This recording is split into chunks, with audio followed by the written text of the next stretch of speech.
ஸ்ரீ குருப்யோ நமः. பெரியவாச்சரணம். ஹரஹர சங்கர, ஜெய ஜெய சங்கர. வேதவியாசர் அருளிய சிவபுராணத்திலிருந்து 5 பவித்திரமான வஸ்துக்கள் வேதவியாசர் இன்ஃபார்ம் பண்ணியிருக்கார்.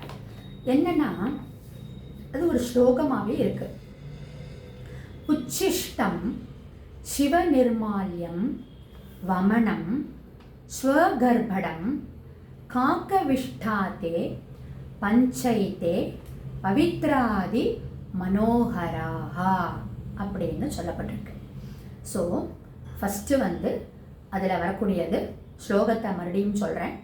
உச்சிஷ்டம் சிவநிர்மால்யம் வமனம் ஸ்வகர்மடம் கர்ப்படம் காக்கவிஷ்டாதே பஞ்சைத்தே பவித்ராதி மனோகராகா அப்படின்னு சொல்லிருக்கு. ஃபஸ்ட்டு அதில் பவித்திரமான வஸ்துக்கள். உச்சிஷ்டம். உச்சிஷ்டம் அப்படின்னா எச்சல் பட்டது. நம்ம என்னுடைய குரு மகிமையுடைய ஸ்பீச்சில் கூட நான் இதை சொன்னேன். போதேந்திராளுடைய அந்த உச்சிஷ்டத்தை சாப்பிட்ட அந்த குழந்தை, வாய் பேச முடியாத அந்த குழந்தை அவருடைய உச்சிஷ்டத்தை சாப்பிட்ட அடுத்த நிமிஷம் ராம் ராம் ராம் ராம் ராம் ராம்னு சொல்லிட்டான். அதுதான் அந்த குருவனுடைய மகிமை. அவர் போய் உட்காந்துட்டார் திண்ணையில் போய். அந்த குழந்தை பிக்ஷைக்கு வந்திருக்கிறார்.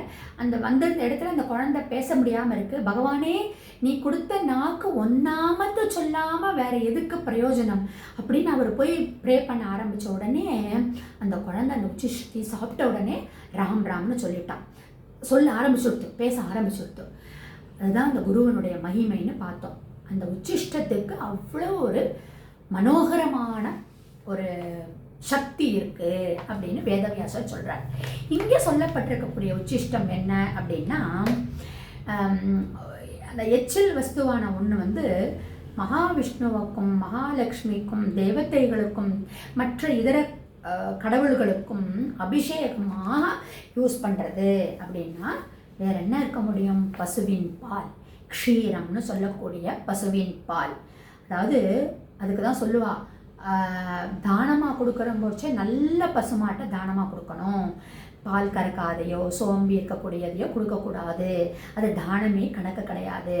என்னன்னா, அந்த உயிரோடு இருக்கக்கூடிய கன்றுடன் உள்ள பசு அதை தான் அதனுடைய பாலை தான் கறந்து அபிஷேகத்துக்கு எடுத்துப்பாலாம். என்னன்னா, அந்த கண்ணுக்குட்டி அம்மா மடியில் போய் இந்த பாலை குடிச்சுட்டு அம்மாவுடைய மடியை அலம்பாமல் அந்த உச்சிஷ்டத்தோடு இருக்கக்கூடிய கறந்த பாலில் தான் அபிஷேகத்துக்கு எடுத்துப்பாலாம். இப்போ பேக்கெட் பாலில் தான் அபிஷேகம் பண்ணிட்டு இருக்கோம், நம்ம ஒன்றும் பண்ண முடியல.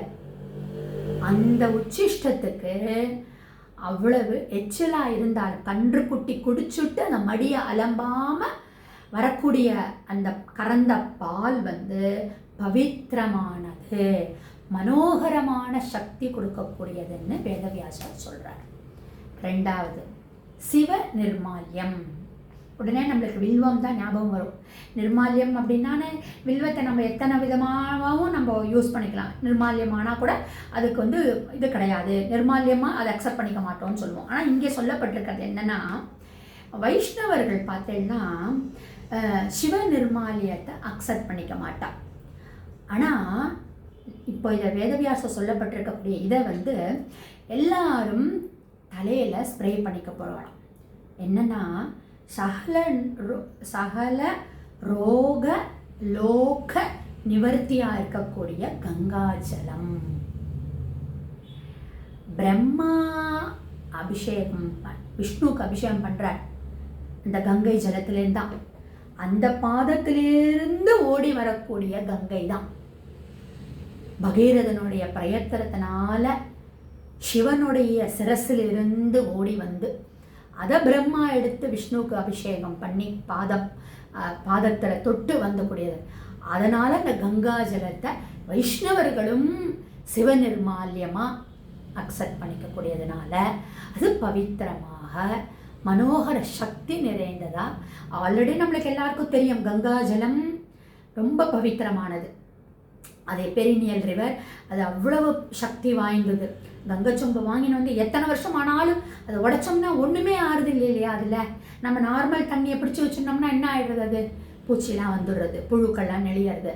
ஆனால் அப்படிப்பட்ட அந்த புண்ணிய கங்கா நதி சர்வ ரோக சர்வலோக நிவர்த்தியாக இருக்கக்கூடியது, பாப்ப நிவர்த்தியாகவும் இருக்கக்கூடிய அந்த கங்கா வாட்டரை, கங்கா தண்ணியை தெளிக்கிற போச்சு அதை சிவ நிர்மால்யமாக இருந்தாலும் வைஷ்ணவர்களும் அதை அக்செப்ட் பண்ணிக்கிறான்.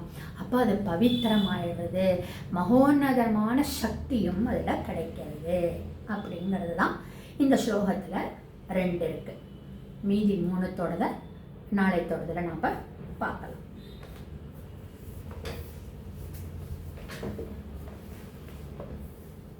Good.